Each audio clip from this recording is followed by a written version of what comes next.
오늘 함께 야곱, 라헬, 드라빔이라는 제목으로 함께 말씀 나누도록 하겠습니다. 영화 명대사 중에 제 뇌리에 깊게 남은 명대사가 하나 있습니다. 영화 가사탕에 나 다시 돌아갈래 라고 소리 지르는 그 장면입니다. 인생의 막다른 곳에 몰린 주인공이 다가오는 기차를 향해서 이렇게 소리 지릅니다.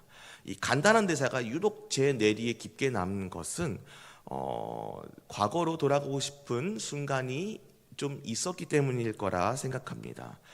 저뿐만이 아닐 겁니다. 누구든지 한 번씩은 순간순간 막다른 것을 경험하게 되고 아무 걱정 없던 때로 또 평안한 순간으로 돌아가고 싶은 생각을 해보았을 것이기 때문입니다. 그것은 오늘 말씀에 등장하는 야곱 역시도 마찬가지였습니다. 처음에 형 에서의 폭력을 피해서 라반에게로 도망왔을 때는 마냥 좋았습니다.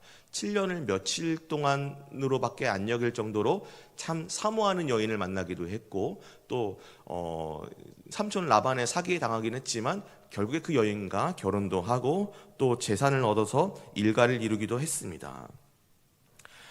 삼촌 라반은 여러 번 자신의 품삯을 바꿔가면서 노동력을 갈취하려 들었지만 하나님은 오히려 그 계획을 역이용하셔서 야곱에게 그 부를 부어주셨기 때문입니다. 야곱은 형의 폭력을 피해서 바단 아람에 와 있는 동안 안전을 확보한 것뿐만 아니라 이렇게 사랑도 이루었고 일가도 이루었습니다. 그러나 그와 비례하여 라반 일가의 분위기는 수상하게 변해갔습니다. 공공연하게 사촌 형들이 자신이 라반의 재산을 속여서 훔쳐 빼앗았다고 이야기하기도 하고 라반 역시도 자신을 바라보는 게 조카를 바라보는 눈빛이 아니라 도둑놈을 바라보는 눈빛으로 쳐다보기 시작했던 것입니다. 그때 하나님께서 야곱에게 나타나셔서 내 조상의 땅으로 돌아가라 라고 말씀하십니다. 야곱은 아내들을 불러서 설명하고 그 명령에 순종하기로 했다고 이야기해 줍니다. 레아와 라헬은 그의 아버지가 자신들의 결혼 지참금마저 빼돌려서 자신들을 비참하게 만들었으므로 야곱의 계획에 동참하고 몰래 도망가기로 결정합니다. 그리고는 라반과 그 자식들이 양털 깎으러 떠난 틈을 타서 도망치게 되었습니다. 그 당시에 양털 깎는 일은 대단한 큰 축제 같은 일이었습니다. 우리네가 추석을 기념하듯이 혹은 미국에서 추수감사절을 기념하듯이 추수 농사 한 해의 농사를 기념하는 것처럼 목양하는 집안들은 양털 깎는 것이 그 가문의 부와 명성을 나타내는 척도였기 때문에 축제로 기념하고는 했습니다. 당연히 야곱 일가를 감시하는 그 눈길 역시도 약해져 있던 시기였습니다. 그래서 야곱은 이때를 노려서 자신과 아내들, 가축들을 이끌고 고향으로 돌아가려고 시도했습니다. 야곱의 시도는 꽤 성공적이었습니다. 무려 사흘 동안이나 라반은 야곱이 도망쳤다는 것을 알지 못했기 때문입니다. 문제는 야곱이 이끈 무리가 발빠른 무리가 아니라 연약한 여인과 자녀들과 또 거름이 들인 가축들로 이루어졌다는 것이 문제였습니다.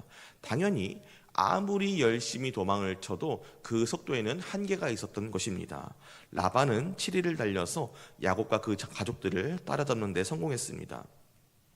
하지만 한편 라반은 야곱에게 아무런 해도 끼칠 수 없었는데 그것은 바로 전날 밤 하나님께서 그의 꿈에 나타나셔서 야곱에게 선악간 아무 말도 말하지 말라라고 경고하셨기 때문입니다. 라반은 잔인한 사람이고 악한 사람이지만 여호와 하나님을 믿고 있는 사람이기도 했습니다. 비록 그 믿음이 여러 신들 중 하나인 여호와를 믿는 믿음에 불과했을 뿐이지만 라반은 리브가를 시집 보낼 때도 그러했듯이 여호와 하나님을 두려워하여 그의 행하시는 일을 방해하지 않고자 하는 믿음 정도는 갖고 있었던 것입니다. 당연히 그는 야곱을 해칠 수 없어서 분해하면서 말도 안 되는 소리를 막 늘어놓기 시작합니다. 내가 나를 속이고 내 딸들을 칼에 사로잡힌 자같이 끌고 갔으니 어찌 같이 하였느냐. 내가 즐거움과 노래와 북과 수금으로 너를 보내겠거늘 어찌하여 내가 나를 속이고 가만히 도망하고 내게 알리지 아니하였으며 내가 내 손자들과 딸들에게 입맞추지 못하게 하였으니 내 행위가 참으로 어리석도다. 사실 라반의 말은 모두 거짓말이었습니다. 그는 추격하면서 야곱의 재산을 도로 강탈할 생각만 하고 있었기 때문입니다. 야곱이 자기 아버지의 집으로 돌아간다고 순순히 먼저 말했다면 함정을 파서라도 그의 재산을 빼앗고 그의 가족을 인질로 잡아서 그를 얽어매고 그의 노동력을 착취했을 사람이기 때문입니다. 심지어 그의 딸들인 레아와 라헬마저도 자신들의 결혼 지참금을 빼돌린 아버지를 믿지 않고 있었습니다. 그래서 자신들을 마치 팔아넘기던 야곱에게 시집 보낸 행태에 대해서 우리 아버지가 우리를 외국인처럼 여긴다라고 말했을 정도였습니다. 하나님이 막지 않으셨다면 야곱은 분명히 지금 이 순간 라반에게 해를 입었을 것입니다. 그러므로 야곱은 당당하게 외삼촌이 나를 해치고 나의 아내와 재산을 빼앗을 것을 두려워했습니다라고 말합니다. 그리고는 라반이 어찌하여 내 신을 도둑질하였느냐라고 하는 말에 도리어 목소리를 높여서 누구에게서 찾든지 간에 그것은 외삼촌에게 돌아갈 것이고 외삼촌이 마음대로 하십시오. 그 사람을 칼로 쳐 죽여도 난 아무 말 안 하겠습니다라고 응대합니다. 아마도 라반에게는 드라빔을 핑계로 야곱의 재산을 도로 빼앗을 생각이 있었던 것 같습니다.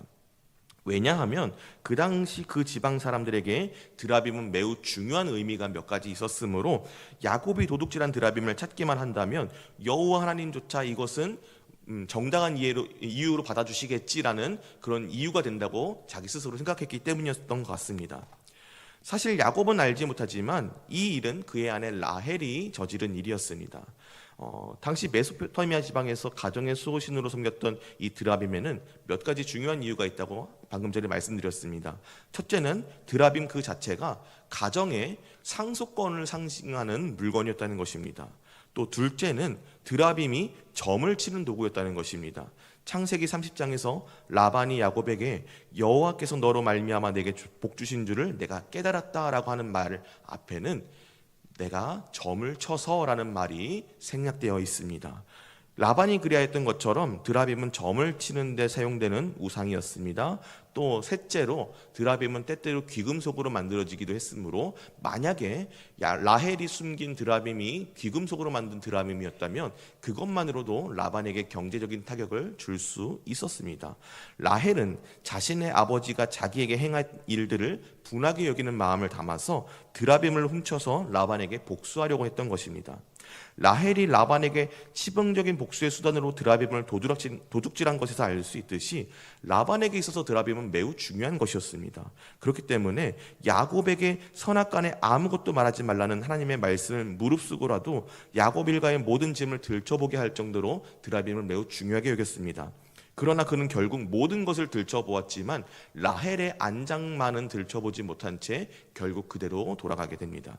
사랑하는 성도 여러분, 오늘 말씀을 통해 우리는 인간이 아무리 계획하고 자신의 꾀를 의지한다고 하여도 그 일을 이루시고 하나님의 일을 이루시는 일은 하나님뿐이라는 것을 알게 되었습니다.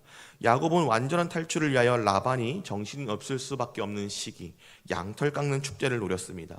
그의 시도는 일견 성공하는 것처럼 보였지만 결국 따라잡히고 말았지요. 또 라반은 야곱이 도망간 것을 기회로 여겼습니다. 이때야말로 야곱의 재산을 합법적으로 강탈할 기회다. 그러나 그 기회는 하나님께서 막으시는 것에서 좌절되었습니다. 우리가 모든 말씀을 통해 알듯이 야곱과 라반 모두 똑똑하기는 하지만 둘 다 비열하고 못된 사람들이었다는 것을 알 수 있습니다. 그리고 그들은 각기 자신만의 계획을 가지고 행동하였지만 결국에 그 모든 시도와 계획을 막고 자신의 계획을 이루시는 분은 하나님이신 것을 알게 되었습니다. 심지어 라반은 도중에 하나님이 나타나셔가지고 선악간에 야곱에게 아무 말도 하지 말라고 했음에도 불구하고 드라빔을 핑계로 여전히 그의 재산을 빼앗을 생각만 가지고 있었던 것입니다. 그 모든 인간적인 계획, 비열한 계략들은 모두 하나님이 막으시고 하나님만이 능력의 하나님인 것을 나타내실 때 무산되었습니다. 도리어 그가 하나님의 명령보다 우선시하고 야곱을 약탈할 기회로 여겼던 드라빔은 무력하고 무능력한 죽어버린 어떤 물건에 불과한 것을 보여줍니다.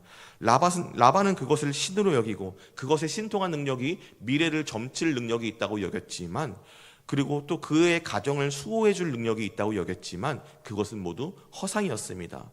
우상은 신이 아닌 물건이었기 때문입니다. 연약한 여성의 안장 및 엉덩이에 깔려 숨겨져 있어도 내가 여기 있노라 소리 지를 수도 없었고 또 그를 깔고 앉은 여인을 밀쳐내지도 못하는 그냥 물건에 불과했던 것입니다.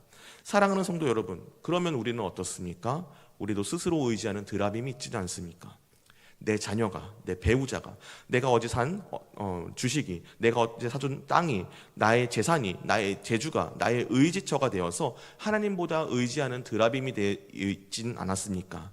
내가 예수를 믿노라고, 하나님을 믿노라고 말하지만 여전히 버리지 못한 우상이 우리 안에 있고, 여전히 버리지 못한 미신이 나를 사로잡고 있지는 않으십니까? 오늘 우리가 그것들을 나의 마음에서 끊어내시기를 소망합니다. 하나님께서는 오늘 이 일을 통하여서 야곱으로 하여금 20년 동안이나 라반에 대해서 쌓여있던 울분을 토하게 하시고, 그와 더불어 미스바에서 언약을 맺고 과거와 단절되게 하십니다.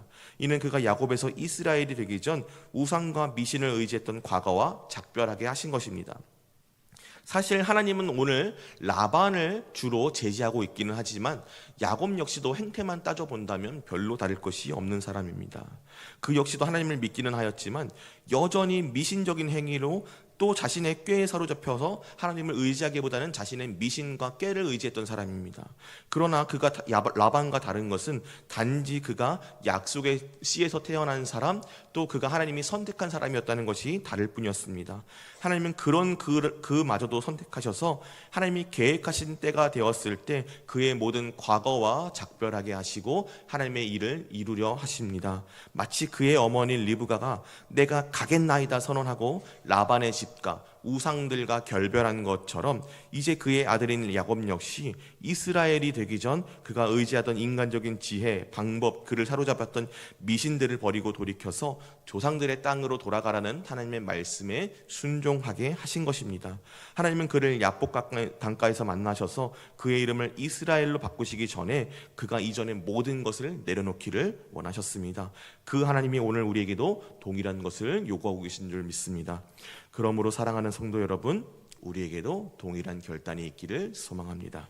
내가 가겠나이다 선언하며 우상을 섬기는 과거와 단절을 선택한 리브가처럼, 또 그와 같이 결단하지는 못하였지만 하나님의 뜻에 따라서 과거와 결별하였던 야곱처럼 오늘 우리가 결단하기를 소망합니다. 오늘 우리에게도 하나님 이상으로 의지하며 우리의 시선을 빼앗는 그 어떤 그것들을 우리가 끊어내기를 소망합니다. 우리의 지혜가 아니라, 우리의 어떤 수단이나 방법이 아니라 우리를 이끄시고 보호하시는 하나님만을 의지하기를 소망합니다.